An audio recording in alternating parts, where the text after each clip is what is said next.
Each episode, I will talk to someone different and explore their expertise and interest. While I may express my own thoughts, I am here to learn something new from my guest, and I hope you do too. My name is Jeffrey Cobelli, and this is my podcast. I'm here with Dr. David Mauricio. Welcome to my podcast. This is called Simply Complicated. Not because I'm simply complicated, maybe I am, just because, anybody I talk to, I think anybody, no matter what they're doing, with somebody like you in a high position, it might sound like a simple task, but things are very complicated and life is complicated and all that. But that's why I named it that. But anyway, welcome to the podcast. Yes, thank you for having me. You are the superintendent of the Peekskill Central School District. I kind of didn't press you to come on this podcast initially because I knew you had a lot to do. But we were talking off camera or off podcast just briefly, it's kind of joking about, you almost feel like this is the end of your first year. Yes. We joked about like presidents, their first 100 days, you kind of like look back. It must feel like that for you. Generally speaking, I can kind of ask some follow-ups, but what has year one been like? Is it everything that you expected and more? Yeah, absolutely. I would say it's everything I expected and more. It's first and foremost, thanks for having me on the podcast. Anytime we have an opportunity to share our story, it's a great opportunity for us in the community to get to know a little bit more about our school district. And so thank you for that. Year one has been phenomenal. We have more on a personal side, I get to speak at many events. I get to speak to community members and parents. And when I'm speaking to them, I'm speaking not only as a superintendent of schools, but first and foremost, I'm a resident of this community. My wife and I bought here. I'm a father in this community. I have a little girl. And so for me, it's I get to really talk about Peekskill as an investor, because I've invested in this community and buying a home. I get to speak from the vantage point of being a dad and a little girl who's going to grow up here, a father and a husband to my wife, who we have settled in, and we have just really found Peekskill to be a great community. It's a really cool city. It is. Now, you're not foreign to this. You're from New York City originally, right? Yeah, so I grew up in Queens in a very diverse neighborhood. In fact, my community probably, back then, Mayor Koch was the mayor, very popular mayor, and he actually came to our high school because there were over 100 languages spoken in our community. Wow! And so it was very diverse, and we accepted our diversity. And then when I moved to Buffalo, I was in college, so you move a lot in college, but I always found myself living in very diverse communities. I've lived in an all African American community. I've lived in a community where there were multiple languages spoken, from Laos to Russian to Spanish to white, black, Asian families, and then living here, that was one of the reasons that attracted me to even apply to Peekskill. Was the first thing I look for is how diverse is the community, because that's a calling for me, and so that's what I have really found to be wonderful here. As far as the first year, it's just been a great year. I haven't stopped since I got here, and I think it was July 1. Every time I've seen you out, somebody is asking you to come somewhere, go somewhere, do something else. Absolutely. It's like you're always talking. So, like, I was surprised, and even ironically, it was my cousin, but when you were asked to speak in front of like realtors, I was like, wow, superintendent speaking in front of realtors. Yes. I wouldn't really have thought of doing that myself, but actually it makes sense in a way. It was enjoyable. Yeah. It was a great opportunity because one of the things that first of all, the job of superintendent is 7 days a week. It has infiltrated my sleep.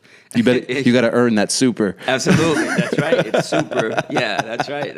It's supervision. Right. You got to have that great vision and be, really focused on what has to happen. But those opportunities with realtors, presented in front of different organizations. I've presented in front of the Pastors Association, the City Council, community members as well. And those are important because in many ways, Peekskill was getting a negative rap about it. There's certainly, and we'll certainly talk about that, the things we have to improve upon. But there was so many great things already happening here. And that's a credit to the Board of Education. That's a credit to the community, our previous superintendents and staff members and our teachers and faculty. They've done some phenomenal things.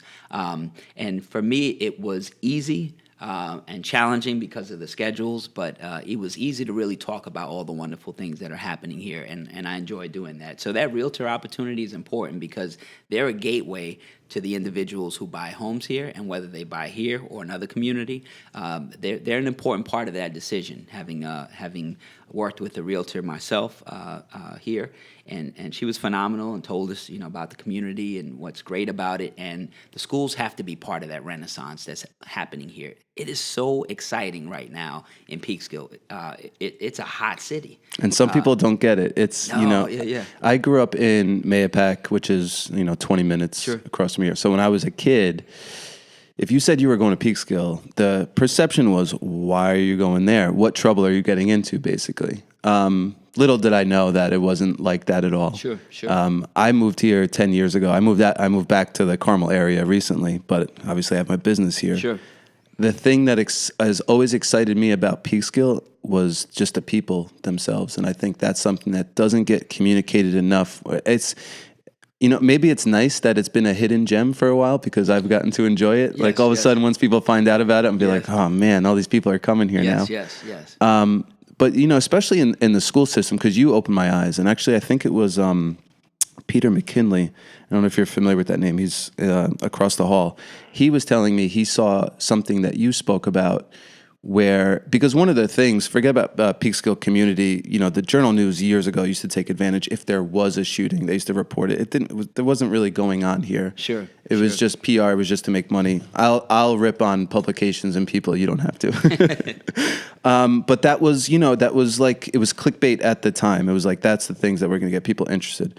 But what Peter was telling me about the school systems, because that also had a bad rap. So what I didn't know, maybe you can elaborate on this more, was that test scores were being driven down, and I don't want to speak out of, because I'm paraphrasing a little bit. Sure. But really it was from students with English as a second language arriving into the school system late, and then that being somewhat of a burden on the school system to kind of have multiple tasks and to have, I don't want to say minimal resources, but limited to do the job of two things now.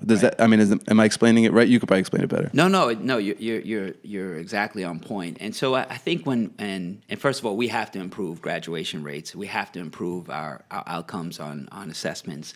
But it's more, we look at our children as the whole child. And so it's important that absolutely we have to improve our graduation rate needs to be 95% and above. What is it now? It is, we're hovering around, it's gone from 67% to 70%. So we want to get to 75, then to 80, then to 85. And what 90. would be average? Does New York State say we like this or don't like this? Yes, so the average in New York State is around 80%. Some districts are at 95 and above, and some districts are below that as well. But they're generally between 65% and 90+%. Mm-hmm. So we need to be in that category. That's what our kids deserve, and that's what the community is expecting, and so that is our goal. And we can't stop until every kid has an opportunity to graduate. And their diploma status might be a little bit different. They may not all be the same, but we have to set high expectations for every child and then provide the opportunity collectively as a community. The parents doing their part, the community doing their part, the school district doing our part, teachers and principals, myself, and everyone working together, and students doing their part. Critically important as well. No one's off the hook. And when we look at graduation rate and test scores, very often we only look at schools, but it is a whole community. It is a village barometer of how we're doing.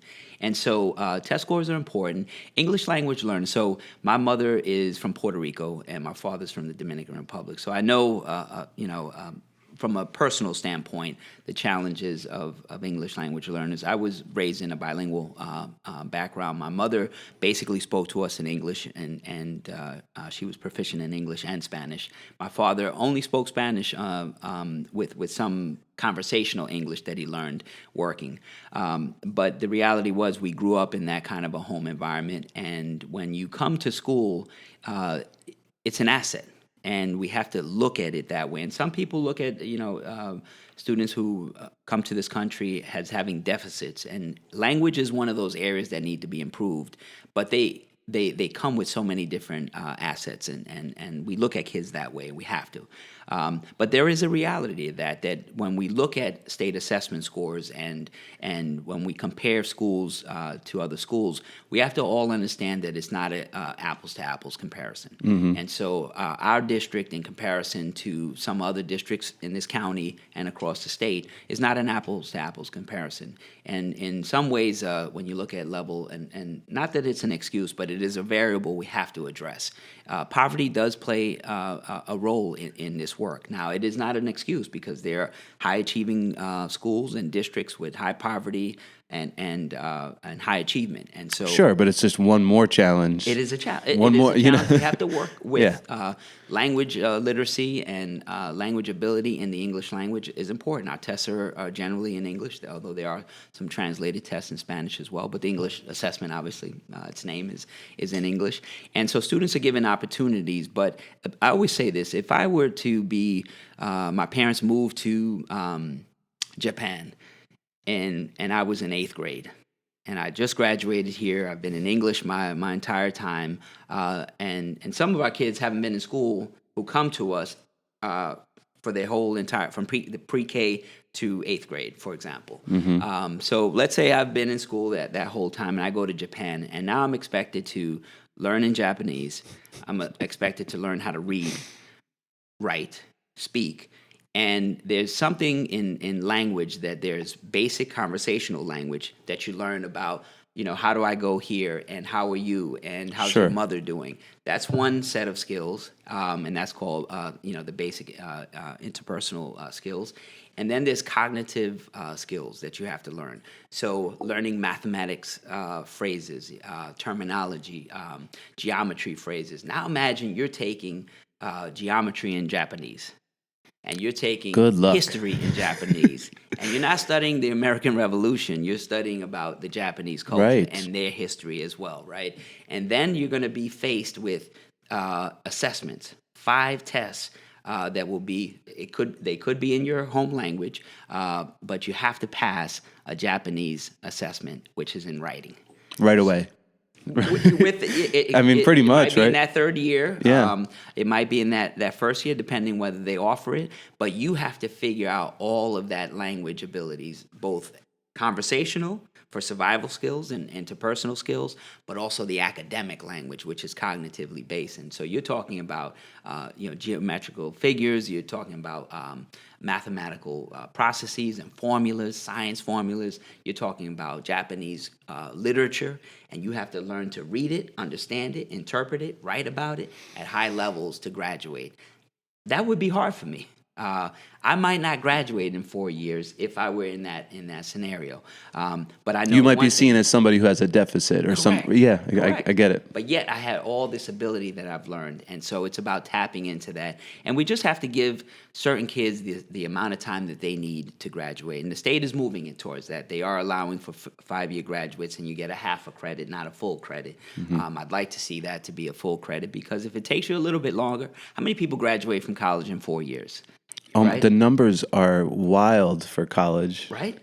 And so I didn't realize how high college dropouts were. It's something. It's like 50% people don't graduate college. It is a very high percentage. I was surprised. People ask you if you have a bachelor's degree. No one ever asks, how many years did it take you?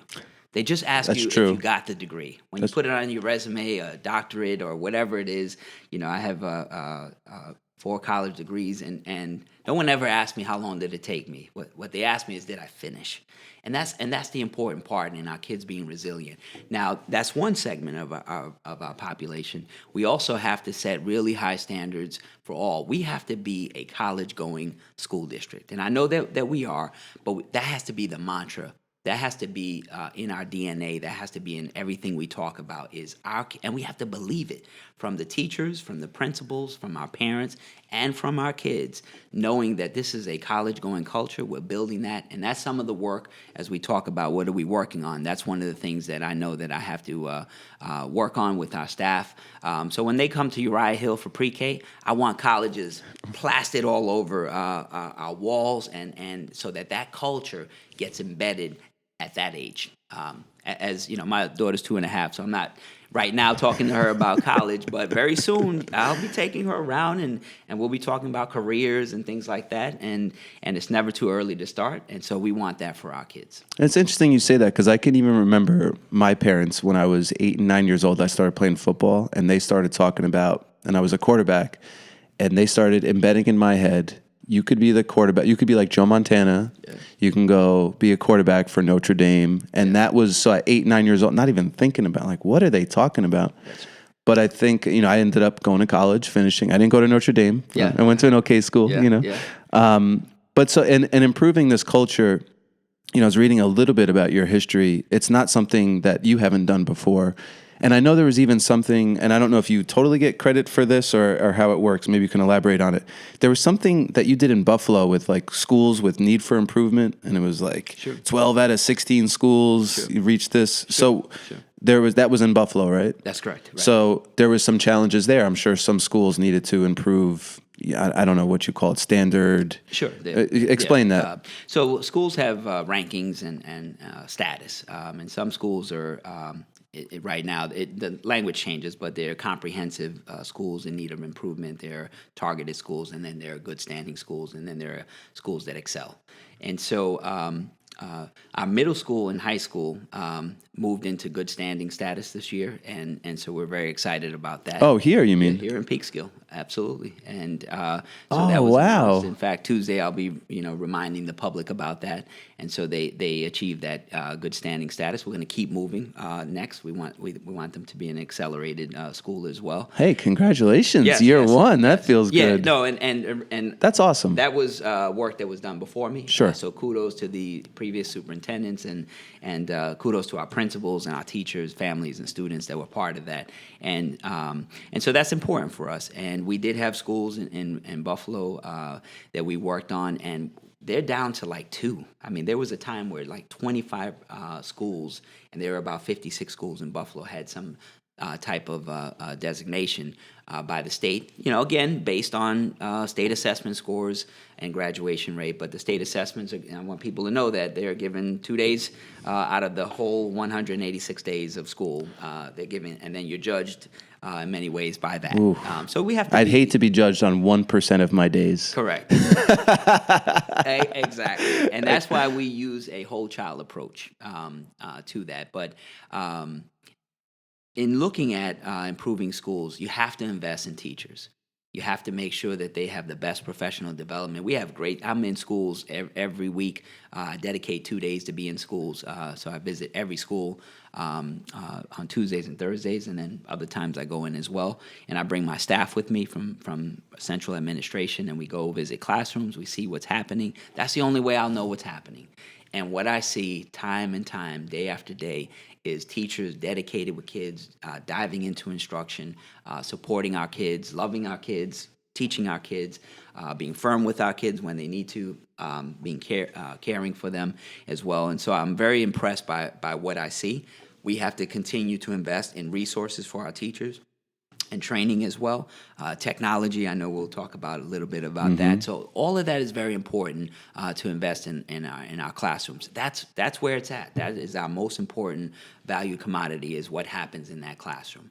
Surrounded by that is making sure we have great leaders. I know you have a question about great leadership, and it begins with our Board of Education, which are phenomenal.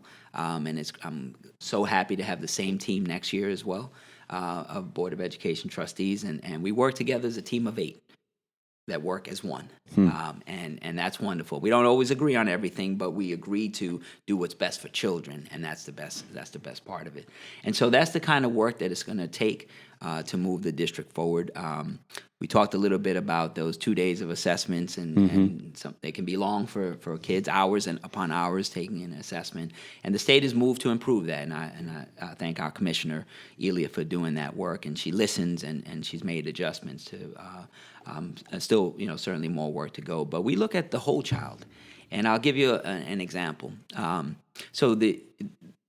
If you're coming into the community and you want to buy a home, you'll go to the website and then you see the school rankings. That's one slice on basically 2 days of our achievement assessments.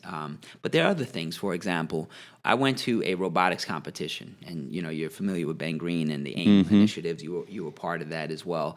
And so I went to a robotics competition where they highlighted our team as well. And I saw our students. They got metal, rubber tires. They got a transmitter to connect with a cell phone, and screws and bolts and rubber attachments, and took all of that and built a robot that moves, picks up a ball, and puts it in a bin. You can't test that on a multiple choice test. That's right. That level of engagement, collaboration, envisioning what's going to become from something that is just scrap, and being able to do that. Our kids and kids from all across the county came and competed in that competition. That, to me, is what we celebrate.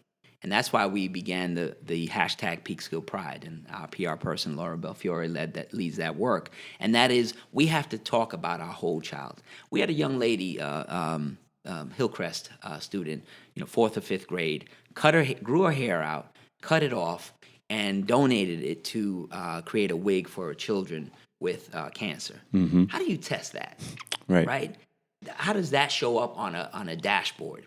So these are some of the things that we have to think about while we're highlighting every board meeting. We begin with highlighting kids, teachers, and parents, and part of our Peekskill Pride initiative. And that's controlling our narrative, telling the full story.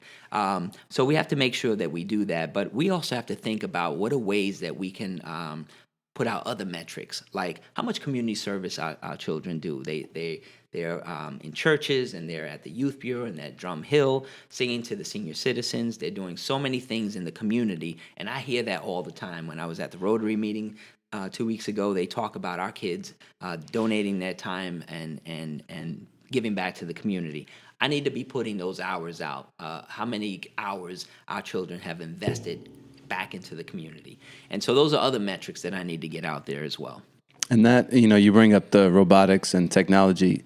The reason why, so I got involved with, Ben and doing the whole AIM committee is because that relates specifically to me, not just because I have a film company and I'm in media. Sure. I relate to, and I'm not bitter about this at all, but this is my experience as a high school student. I scored poorly in school.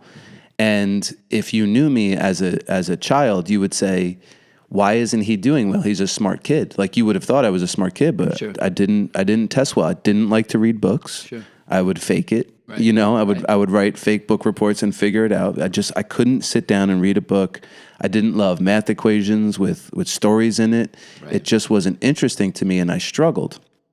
It wasn't until I started, I guess, creating myself artistically, and I started writing and painting, and then that became, I ended up working for like a newspaper that transitioned into a radio show once upon a time. Now it's funny that I'm back doing this. Yeah. And then that was like, make movies. So that was like my evolution, and discovering Right. that storytelling was the thing that I loved. And once I found that, all of a sudden test scores in college, I almost had a 4.0 GPA in college. Right, I right. probably didn't get above a 75, 70 in high school. Right. So how do you explain that? That wasn't anything about aptitude necessarily. Yes. That was just about me finding something. So I got involved with Peekskill and I wanted to promote that so heavily because I don't know if you know this, I teach in schools almost like an adjunct. Like, I teach film programs anywhere from 5-year-olds to 18-year-olds. Okay. And that can be at high schools, middle schools, elementary schools, like I forget what you call them. It was like a Mount Vernon Youth Center where these kids are just in a program like right before, if they don't finish this program, they go to jail sort of thing.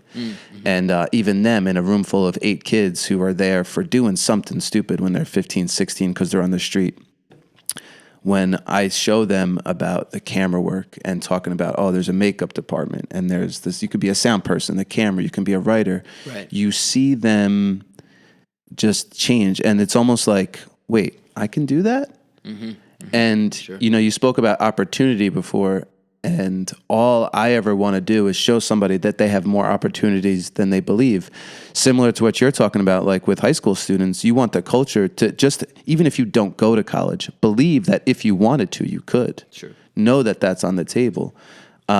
So knowing all of that and knowing how kids are today and trying to fight over attention, that was my long segue into our technology because, I know I've researched you a little bit, so I even saw you shared a TED Talk, and I think, I don't know who it was, but the person was talking about how technology and internet will shape education. Right. How are we going to apply? I mean, I kind of know, but Sure. for people that don't, how can we apply that in the Peekskill school systems? Yeah, no, great question. And before I talk about technology, your story needs to be told and continue to be told because your story is an example of the story of many children. Yes. And Peekskill in Westchester County, the United States, abroad, that is a powerful story, and people connect to that because what happened in listening to your story is somewhere along the way, someone, yourself, your family, a teacher, ignited a passion. A teacher, an English teacher who I had for 3 straight years and just told me to sit down. I'll get choked up if I talk about it. Yeah. Her name is Mrs. Lingardo. Still stay in touch there to this day. I got her in sophomore year of high school, and then somehow I had her junior and senior year. That woman was the catalyst to really redirect my life. She, in like private, she would give me writing exercises because she saw my work, and she's like, you can write. Yeah. And I was playing baseball, and everybody thought I was a jock. Right, and I was afraid to go that artistic route. Yeah. But she was like, go over here and just write for 10. She wouldn't even tell me what to do. Just write for 10 minutes. I'd come back with the stack, just writing stuff. Sure. She pushed me in that direction. I got published as a writer when I was 16. Used a fake name. Nobody knows that. So sorry. Yeah, but that's what it was, a teacher. Like that's what sparked it for me. Like that life would be totally, obviously my parents did a great job. I'm not knocking anything else in the process. Right. But it was that teacher that gave the spark that just, it was like, who knows which way I was going, but just. Sure. And I look at you, you're a success story. You've been in business 10 years. 10 years. Talking about that. You're a young man, you own your own business, you're doing great things and great work, and it's sky's the limit from here. And, but someone, along with others, help ignite that spark into you, and maybe at that moment your thing was not reading and as you mentioned, reading math, even books, science. I wasn't in science and 75% GPA. But what happened was someone ignited a passion in you, and then that led to you putting your effort in as a student, which is important. Yes. Kids doing their part, and people help paving the way and supporting. But you had to do your part. And then having a near perfect GPA in college, opening your own business, being in business for 10 years, giving back to the community, helping your family as well as you move forward. That's the success story. That's the power of education. To me, that's the power of a public education. You make it sound a lot nicer. No, I mean, your story was no, powerful. That's great. Absolutely. When you say it back to me, I'm like, oh, well, look at that. Not bad. Right? Yeah. And in the last 5 years, how many people have asked you what was your GPA in high school? They don't even ask me for a resume. Correct. Like nothing like that. Like it doesn't matter. What matters is what you did with it. That's right. You took that and you found passion. And that, I think, for us is what's important. Related to technology, we have many kids who are technological and from young grades and young ages. And so it is definitely reshaping education, leaps and bounds from even when I taught 20-some years ago, where we had risographs where you put in, you remember smelling them, and they were warm, and they had That's right. pink ink, and we had overhead projectors. and things like that, to now in our classrooms we have interactive whiteboards where the internet is accessible, so the world is accessible. Right. Our teachers can write on whiteboards electronically with special pens. Our students can go up. We just purchased for our math class. Actually, I was in Buffalo, and I got an email from the principal, and we have a great chief financial person, Robin Zimmerman, and they said, well, let's buy this new calculator. And I said, well, let's go with the Nspires, because the Nspires allow the teacher to call upon your calculator and pull it up on the board. And then as you're typing in and showing your mathematical formulas and processes, the whole class is watching it. You know what's so interesting about that? That is so similar to how kids share.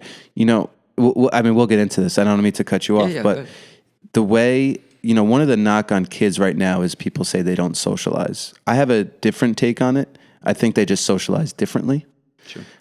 So a lot of it is on their phone and sort of somebody else, or look at this and look at my phone. So the calculator process is almost very similar to how their life is now anyway. It's made public. Yeah. In the classroom, in a safe space. You like socialize, not in that way, but you make it a social experience with the calculator. Your thinking has now become social in the classroom. You're very exactly cool. right. And then what happens is collectively, the students are helping the student along the way. And so that technology of taking a basic calculator, adding a component to it that allows it to be projected on a whiteboard for the whole class to see and work together is part of technology. We are moving towards a one-to-one school system where every student will have their own tablet device where they can take it around the classrooms, or we would have one in each classroom, and so that students can write on it, edit their work, be creative, write creatively, do mathematics work and science and social studies, and so that's part of where we're headed. And each year we're buying more and more of those, and we won't stop until we get to that point. But where the future is, virtual reality will very soon make its way, and we have some of that. I've seen some topographical printers or tools that create mountainscapes that are, yes, if you put your hand, they're not there, but it's creating an image of a mountain, and you get to see the topography and the different layers of the valleys and the streams and the mountains themselves. So you see that in technology, the 3D printing, technology which we have in our schools. But virtual reality is going to certainly make its way, so that when you're reading about Europe, our kids very soon will have some mechanism. I have wild. a pair of VR glasses, and I connected with my phone, and we're going to Europe. And so we've been studying about, take out your glasses, you're going to put them on, and we'll be doing virtual tours. We will be doing, Skype now and different ways of communicating with people in a one-dimensional way. Will soon be in a three-dimensional way, where you'll be talking to another class in Japan or in Poland or Puerto Rico or wherever it might be, and putting on your goggles and communicating back and forth. So we're certainly going to see more with virtual reality in our classrooms, and eventually you won't even need goggles. It'll be part of a projected system. The other aspect, and when we think about that, is students with disabilities, and some of the advancements that have been made in helping students communicate who can't communicate verbally. So that's a critical aspect that we've already seen some great progress in that. Artificial intelligence is going to make its way. It's already starting to, but it certainly will make its way into our schools. And not only in robotics and not only in science, but in how we grade written papers. And we're just buying... We had a change every 5 years. We change our copiers. So our next copiers that we're getting in our contract will actually translate through the copier. So you put an English document on the screen, close it up, and it will translate that document in Spanish. So for us, that's huge. That saves me money in translation. So big. Right. So now I'm just doing some editing of that translation rather than translating word for word. So that's going to help us communicate better with our families. But these are the technology advances that are already happening. Artificial intelligence, you may have just heard, Google is now Amazon is now changing Alexa's voice from a robotic voice. It's now becoming a voice that can whisper. So you can I didn't even whisper hear to this. Alexa. Yeah, it just came out yesterday, and so Alexa can now whisper to you, so you don't wake up the family. But also, it'll have a more human-like tone with inflection. Sure. As she speaks back to you. But we're going to see that level of technology in our schools as well, where artificial intelligence will make its way into helping us grade papers, students doing self-reflection.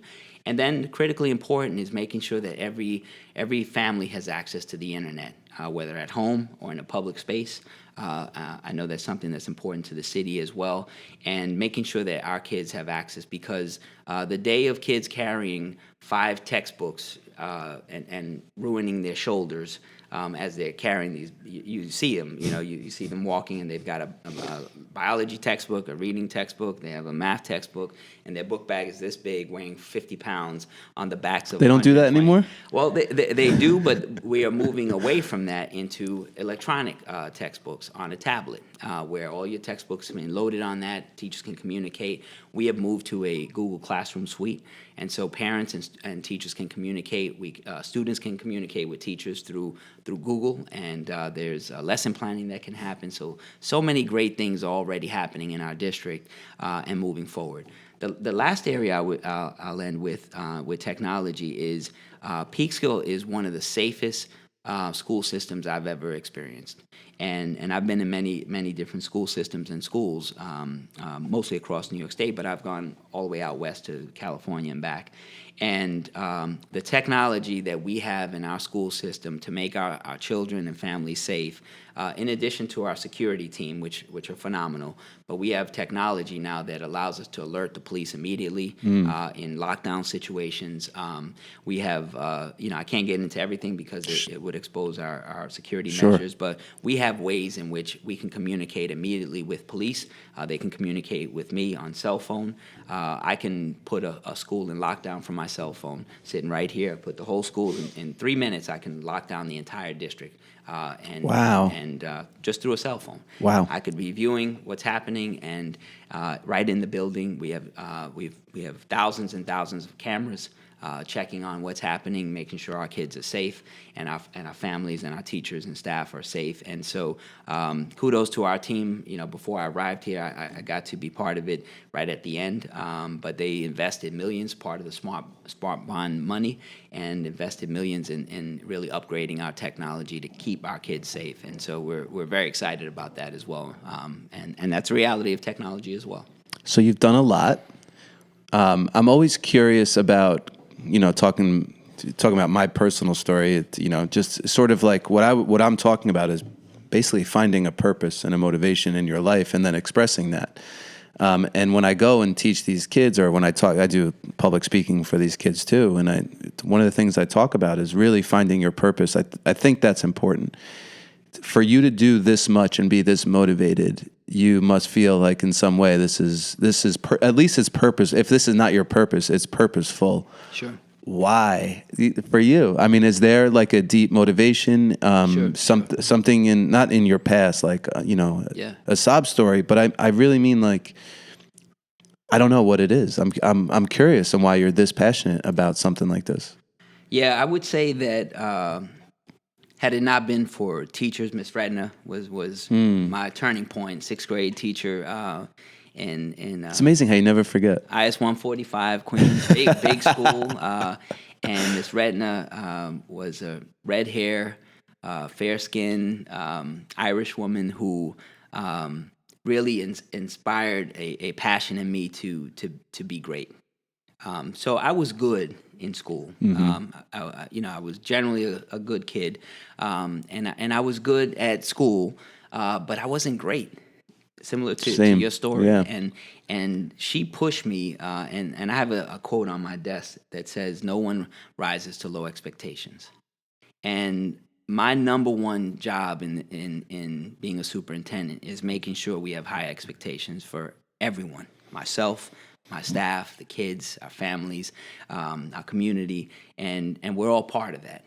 For me, I was the poorest kid on the block. It's we were lucky to be able to buy a home. And my father I was 5 when he lost his job due to a disability, and so we became a working class family that worked really hard to the poorest kids on the block. And so through some tragedies that happened in our school, people wrapped around us, church members, the community, teachers, certainly were part of that. And for me, the reason, so I don't have a job, I don't have a career, I have a passion, and I get to do it, and I get to live it. And that's why, I'm everywhere in the community.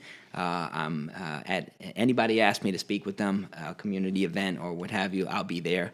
And no matter what side.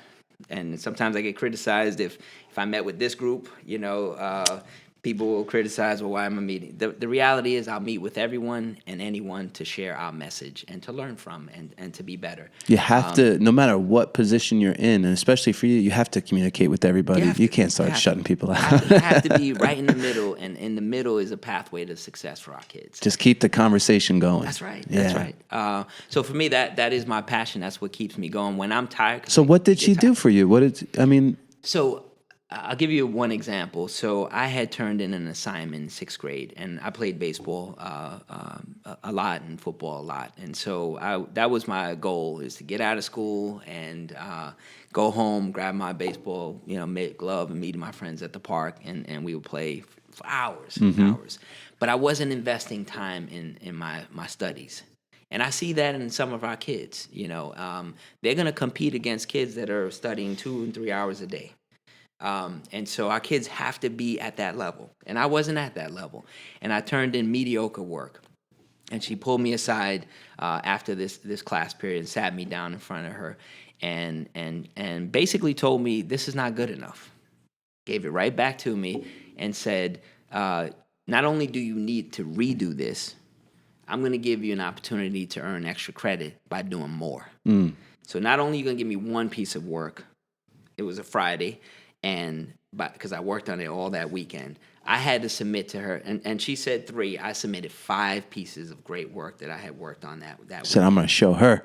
I didn't play baseball, I didn't play football, I got the work, but she basically told me, good is not good enough. Great is what you should be aspiring for, and that was the spark that started to change, and it took time, ups and downs, and how much I invested in my education till I got to college, and then in college I was like, I'm here, I'm not going back home to 95th Street as the poorest kid on the block, and coming back as a college dropout. It's not happening. And so I knew I had to do that and excel for my family, for my community. And as one of my friends said when I was studying for my doctorate, and studying for a doctorate is hard, especially at the end when you're on your own and you're writing your dissertation. That's why there are many people that are ABDs, all but the dissertation, and they stop there. And my one friend said, do it for us. We want one of us to say they have a doctorate. Wow. So I carried that. So that's why I'm passionate about this work, because I know our kids can do that. Poverty is an obstacle, not a wall you can't overcome. Challenges of tragedy in your home are realities.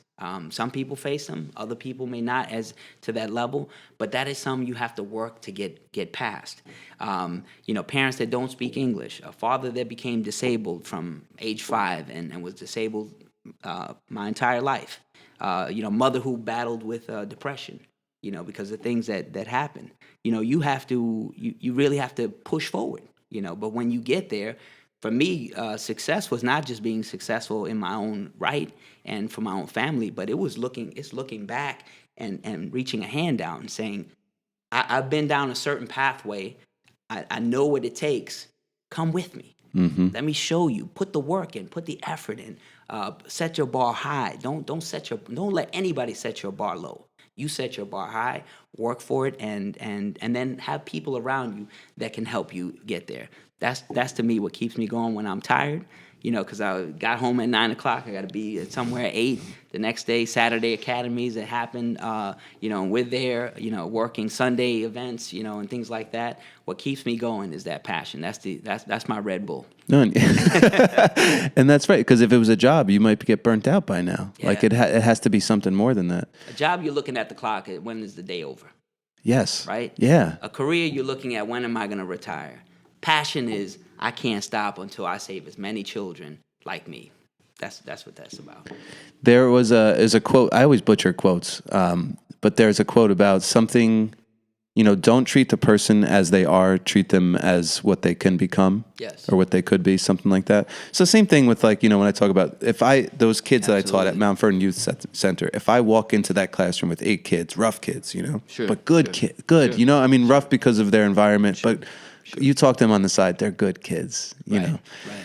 If I treat them like a future inmate, what are they going to be? I even tell this story back to baseball, because when I was a kid, I used to be afraid of the actual ball. Mm-hmm. Like when the ball used to come, be like every time I would get worried about getting hit.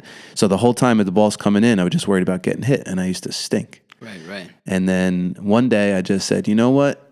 If it's going to hurt, it's going to hurt, whatever. Just get over it. Because it never got hit. It's just a fear that you have that never happens. So I tell that story because I still play baseball now. I'm in a couple. That's why I have all these baseball hats going on. Kind of a baseball fan. When I tell kids, I say, if all I'm thinking about is being afraid of that ball, what kind of odds am I giving myself at being successful? Right. And especially when all those years went by and I never got hit by a pitch. Mm-hmm. So it's like, what is your baseball pitcher in your life? Of that thing that you're afraid of? Because that's one of the things I want to talk about with you. I notice a lot of kids that I teach, one of the main things that holds them back is this fear of failure. But not just the fear of failure, the fear of failure, and then to be maybe criticized about that. So they don't take a chance, worried about what and I know kids, forever, it's probably kids have been around, that's happened. And not that I want to get into an area where we're talking about social media, and it's because social media to me is a tool. You can use it for good, you can use it for bad. Our robotics video, putting that out there, that did a lot of good, right? There was no bad in there. Sure. But I know when people talk about, bullying and stuff like that, that's a bad thing. I like the technology, just back to technology and tying some of these things together. I like it because even like a guy like Bree Pettis, who owns Bantam Tools, he talks about use his machine because he wants you to make mistakes. Like making mistakes is a good thing. It's encouraging it because eventually you'll find out your thing. Sure. Is anything that I'm saying about that with just this, like the fear of failure or just a perception of what somebody might say if they take a chance? Do you see that with kids or?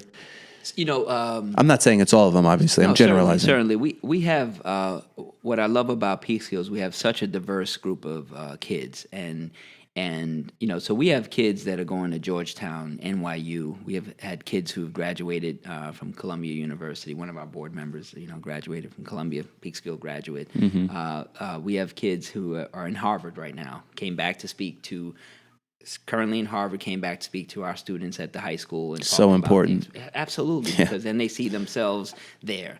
And we have kids from all different backgrounds, white, black, Hispanic, Asian, from all different economic levels as well. And some of them are driven. We have kids that have gone to other countries. One just came back from a medical mission trip. Where she raised funds to GoFundMe and was able to go and give back to, a country and she's going to do phenomenal things. She's I believe a pre-med student. We have, students that are going to Georgetown to study pre-med. So we have engineering students. We have kids that are driven from way before maybe they even enter school, and that's the expectation in the family. They're part of that, and so they're driven that way. And so that's certainly a great part of our student population. And sometimes we don't hear about that, and it's important for us to do that. They're graduating on time. They have high honors. We have numerous national honor societies where our kids were just recently inducted into those. At the middle school, 30 plus students inducted into the National Honor Society. Same at the high school as well. And so we have kids that are achieving at those levels and do phenomenal things in the future. And then we do have students that we have to continue to uplift them. And there's certain, when I think about our young men, certain boys like, friends that I grew up with. Sometimes you can see that. I don't be stereotypical about a certain race or certain economic level, because it's not about that, and it's not only that, because we have kids that are aspiring, doing well at all economic levels and all from all racial No, backgrounds. but not every child or student is going to walk the same path and end at the same destination. That's really what And you're in saying. every household, you see families with 5 kids. They're all different, and it could be the wealthiest family. Every kid has their own pathway and their own passion and their own way of reaching success. But we do have students that we have to help them raise the bar, their own bar, because somewhere along the way, their bar was lowered. And that can be through a variety of different things. And so they may be in that mindset that good is good enough. And they need a Miss Redner in their life. They need a teacher like you had in their life. And it could be a teacher, it could be a neighbor, a pastor, an aunt, uncle, a sibling, a parent. It could be a peer. And they need someone in their life to say, you know what, enough is enough. Good is not good enough for us. We were born for greatness. And we got to find what our greatness is and pursue that. What is our passion? What will make us say we don't have a job? No one asks you, what's your job? You don't have a job. I don't even know what it is anymore. A career. You own your own business. You have a That's passion. right. No, that's right. And that's what we got to get our kids into. It could be dancing.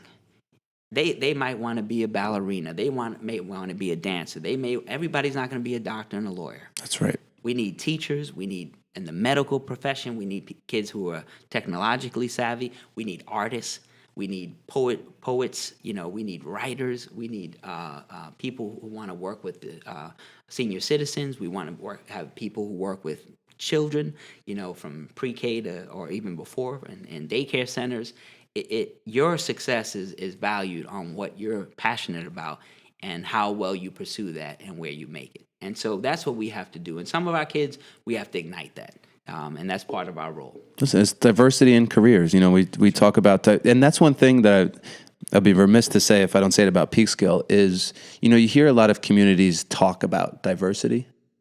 And, it's almost like when a restaurant says they're farm to table, but they don't really have anything that's farm to table. Like it's a talking point. Peekskill is really diverse, and it's not. I'm sure there's some parts. I don't know every neighborhood. I'm sure there's some parts that are kind of segmented off. Sure.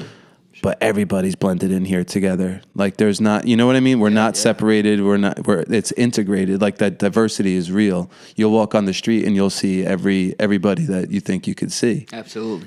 And they're all saying hi. Like it's not a bad, like I don't like the sign here in Peekskill. The Peekskill is what is it? Peekskill is a friendly town. Yes. Okay. I don't love the sign, but I love the message. Yes. But it's great. And so now to leadership.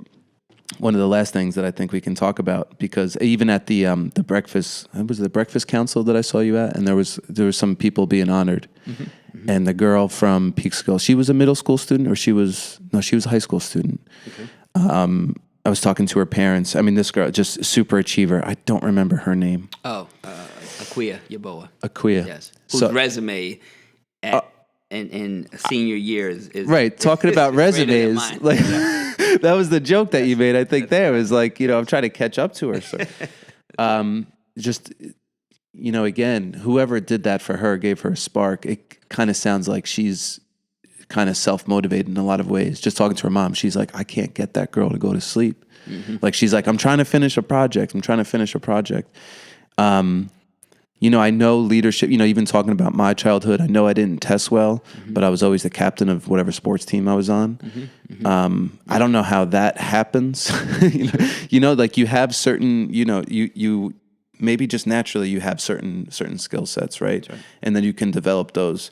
So running a business was no different than running a baseball team in a lot of ways to me. You had to manage the environment and know what everybody was supposed to do, where they're supposed to go, sort of things. I don't know if leadership is talked about a lot anymore. I come back to if I have any knock on anybody so I'm 36, even mid 20-year-olds. The only knock I might have on them is the ability a lot of people are motivated and passionate and ambitious. But a lot of times it's in their it's privately, I should say. Leadership, I hope in the future it doesn't look like, how many followers somebody has on Instagram. Right. But I would, I don't know how you encourage leadership. I don't know if it's just looking for those, because leadership is not always something that you can teach or coach. Can you? I don't know. I don't know what my question is. I know I want to talk to you about leadership because I know me and you connect on a couple of things. And I obviously, wanting to be a spark for somebody, we're paying it forward ourselves. That's why I didn't know that when I first, when you first like get introduced to somebody, I knew I was connected to you in some way, and that's what it is.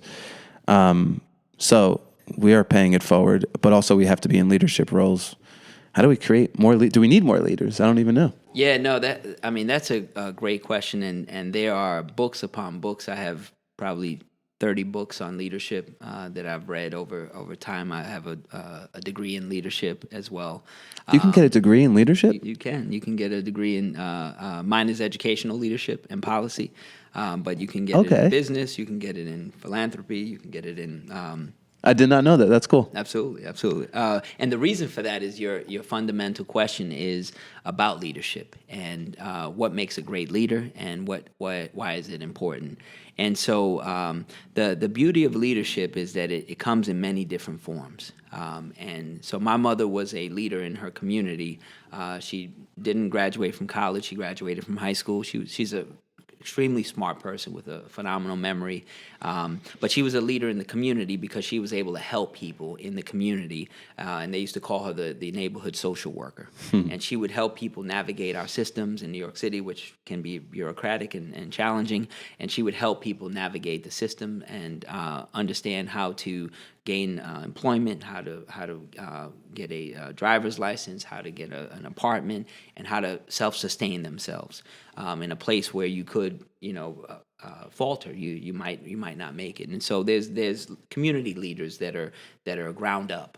And they're very important. They're important for the community because they have cachet in that community. Yes. They believe, they care about the community, and they're doing it for reasons that are for the betterment of their environment. And they're critically important. Then you have formal leaders and people who are elected and people who are voted in, people who are through a process are selected. So different type of leaders, but equally important. And I've been both. I've been community leader. I've been a selected leader in many capacities, from a principal to assistant superintendent and now a superintendent. And in my role, I think what's the most important work is that I serve as the chief expectation officer, right? That I help our team set the bar and set it high in everything we do.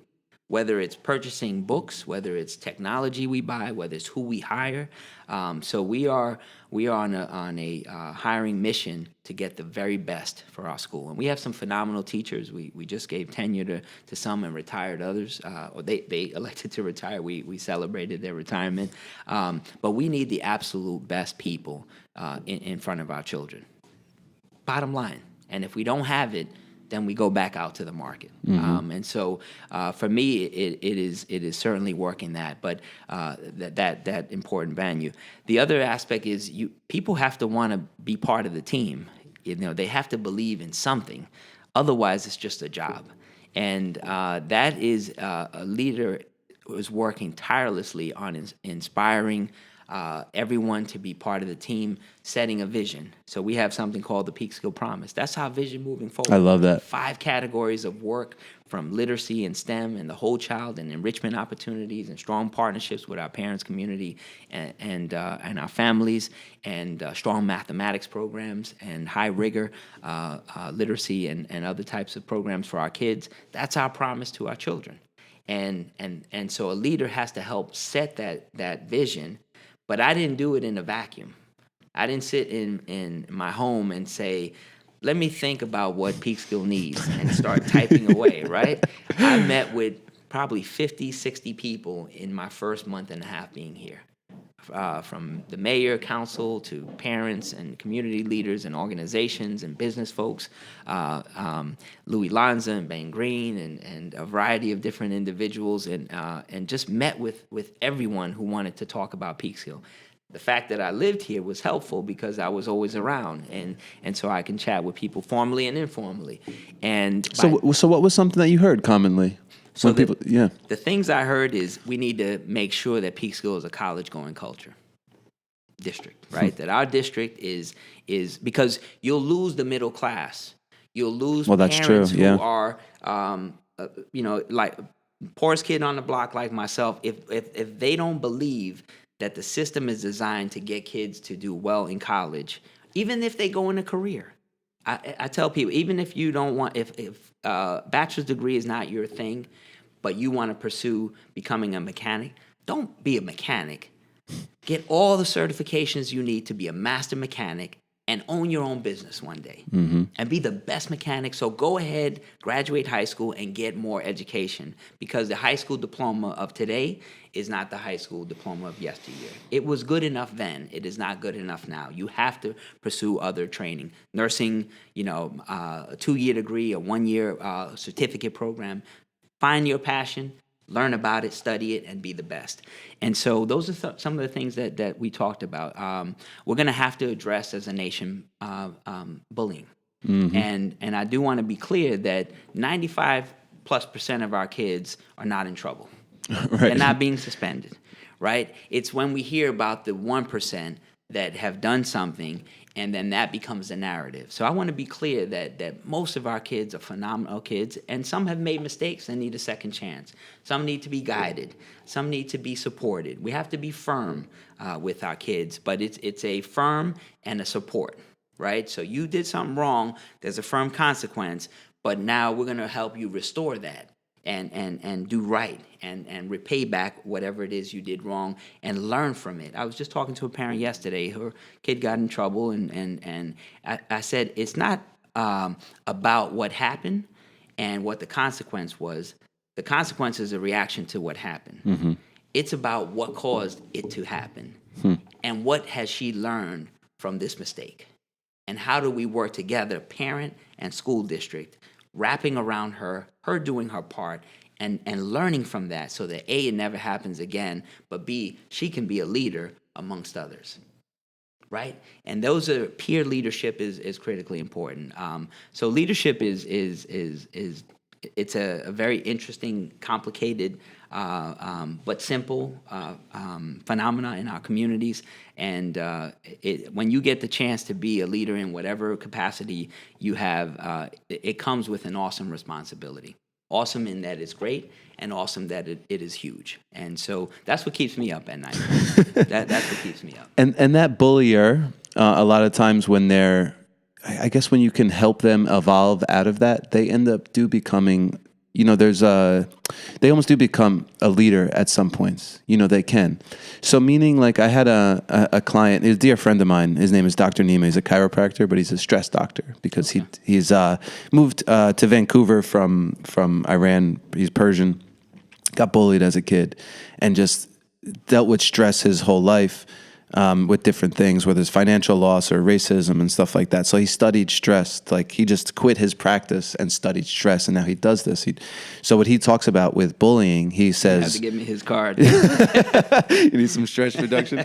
He goes, and he has a great thing. It's called the overview method, and it's 11 steps to get you to resolve an issue. But like you said, it comes from the past. I mean, most people know that at this point. If you do any psychoanalysis, you realize most of the habits or behaviors you have now, they come from the past somewhere.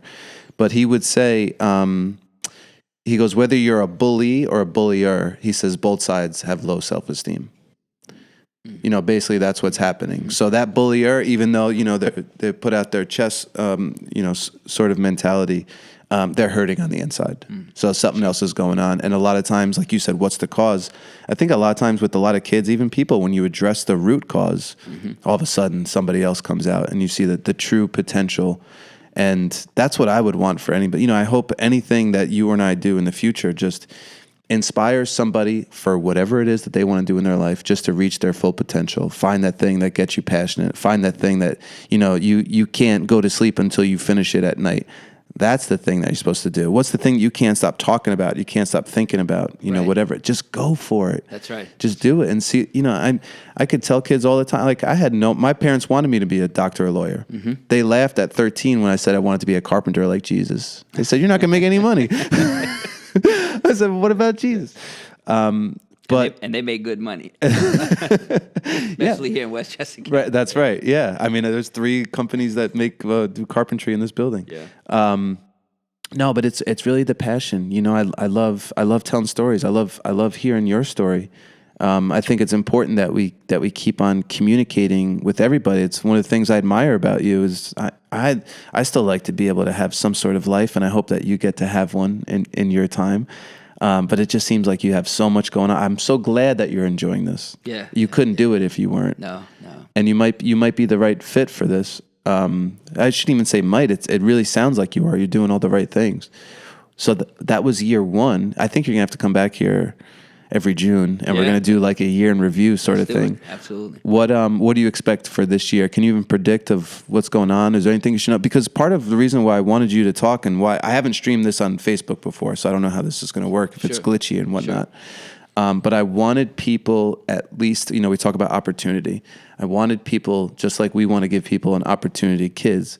I want people to have the opportunity, whether they move to Peekskill or not, just to have the opportunity just to say, I should look at Peekskill, because I know you do open houses for the school, which I didn't know that was a thing also. Yes. We're talking about the Peekskill schools improving. The community is here. It's vibrant. There's an artist community. There's business going on.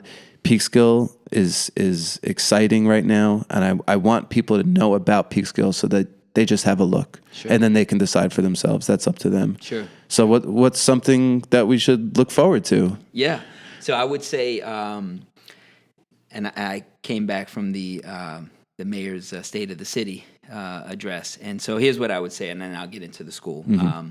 So anybody thinking about Peekskill, hurry up, because the housing market is a great market right now. It's a great time to get in and purchase. You get grass, and remember I grew up in New York City, so I never saw a lawnmower until I went to Buffalo.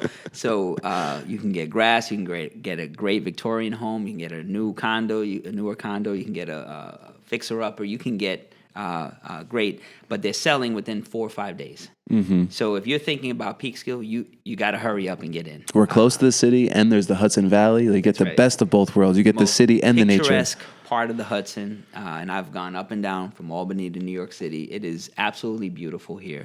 We have the most. Somebody told me this. We have the most different kind of, I guess, tree species like per square mile in the world. It's something crazy like that. I got to look it up so I can repeat this accurately. I know, because the pollen's driving me nuts. So I absolutely know that. Oh, you deal with allergies a little bit? Because I'm older now. So yes.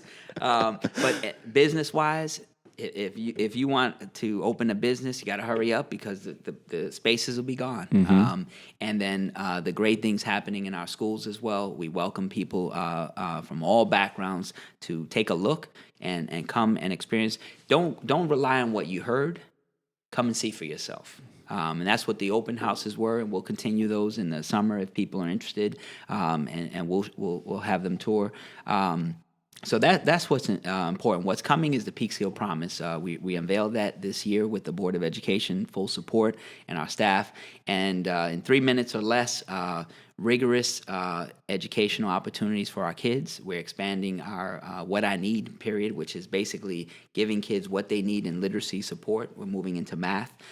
So whether you're 3 years advance of your grade level or 3 years behind, we want kids to have that level of instruction every day to soar where they need to soar and to rebuild where they need to rebuild, and get everyone on track for being great at their performance in school and in the educational opportunities. Our STEM and mathematics, heavy emphasis on mathematics. That was one of the things I heard about, is we've done a lot for literacy. We've got to improve our mathematics. Mm-hmm. So we just hired a doctorate certified in mathematics, certified in science, taught physics, taught high-level science, person coming to us with high passion, and we'll unveil her soon. She's going to be our Director of Science, Technology, Engineering, and Mathematics. She's going to take our math and STEM program to all new levels. Starting in July, hired her, and she's so excited to come aboard. Great things happening in mathematics next year as we move forward. And also, You move fast. We have to. It's like, hey, we need this. Okay. That's right. Here it is. What's the plan? What's the need? Let's figure it out. Get the best people, get best resources, and move forward. Our enrichment opportunities, we're expanding and making sure that our kids have enrichment experiences in the summer, after school, during the day, our field trips, coordinating that from pre-K all the way up to 12. The whole child approach. We need support in social emotional learning and supports for our kids, training for our teachers, and making sure we look at the whole child. And so certainly more to come on that. Special education under that umbrella is certainly something that we want to continue to improve. We've got some great things happening as well, but we also want to work on that and improve that and engage our community and our families in part of that process. And then lastly, strong parent, community, and family relationships. The Saturday Academy was huge. Our parent center we opened for our parent centers were great. In October, they will be coming to the public for a vote, I believe on October 6th, and that is a $10.3 million request for a bond to move forward. And what the community will be voting on is every school will be addressed. And so we'll do some structural things that we have to do, some air conditioning in schools where we need to do that as well, and making sure we support that. But exciting is a new science lab, STEM lab at Hillcrest. Need grades that. 4 and 5. A phenomenal college-like science experience space. We're going to build out a robotics bend where they can fight their robots and build them and create them. It's going to be for art, music. It's going to be for photography. You could have a choral group there. You could have a science group. It's going to look like a college lounge library where the movable furniture and high-top tables and opportunity to create it in different round circle spaces. And so that's going to be a great space for us. Turf field. Long overdue. Yes, it is. Long overdue in this community. We're the only, if not one of the few, that will not have a turf field. And our kids see that. And they go to play games other places, and then they come to our field, and other teams come to our field and say, well, it's Peekskill. But Peekskill has always been striving to like be you said the before, it's best. not good enough That's anymore. right. Yeah. So our kids and the community deserve it. It's going to be open to the community. New track. For our families. They walk on it all day long, from senior citizens to toddlers, and so the new track will be part of that as well. And so we're just super excited about the things that are coming forward in the next year. This was a great year. I want to thank all of my staff who really made it all happen, and the families, teachers, the community, everyone part of that, you as well, helping get the word out. And next year is greater things coming. I'm going to do whatever I can to get the word out. We're going to end on a light note. Not Yes. that this was heavy. Okay. Not But, the Mets, right? No Mets, no baseball talk. But I think you might have met, I don't know if I introduced you to her at the high school. But so I got engaged 3 months ago. Oh, congratulations. Her name is Wendy, and she's Dominican. Okay. So I heard you say you were Puerto Rican and Dominican. I am, yes. So I wanted you to give me any advice. I'm about to enter a Dominican family. She has 2 kids, 14 and 8. So, we've been together for a couple of years. So it's nothing's new to me. Sure. Kind of entered into an instant dad, all of a sudden. I don't have children of my own. Sure. But, she has 3 sisters. The parents are, born and raised in Dominican. Actually, Wendy was born in the DR, moved here when she was 4. Okay. Just any advice as a guy going into a Dominican family? Anything I should watch out for? Anything I should do? Is there any sweet talk I should say to mom? Yes. No's and yeses I'm looking for. Yes. So I would say Dominican families are very strong, family-oriented people. And so family is first. Your loyalty to their daughter and to her children, your loyalty to the family is going to be paramount. So knowing what I know about you, I know that that's part of it, and so that's big. That'll be easy. I was brought up. I say this as a joke. I was brought up Italian, so we have. Okay. I find a lot, especially since our the cultures of Italian and Spanish culture were brought up Catholic, and we have very similar values, generally speaking. Absolutely. So we have always. I mean, that's what Wendy said when we first started dating. She goes, "I'm so glad that you were a family guy." Yes. That was the first thing. So It's all right, important. so check. That's good. Religion is very often important. So you decide on on that reality. But So far, 2 for 2. We're good.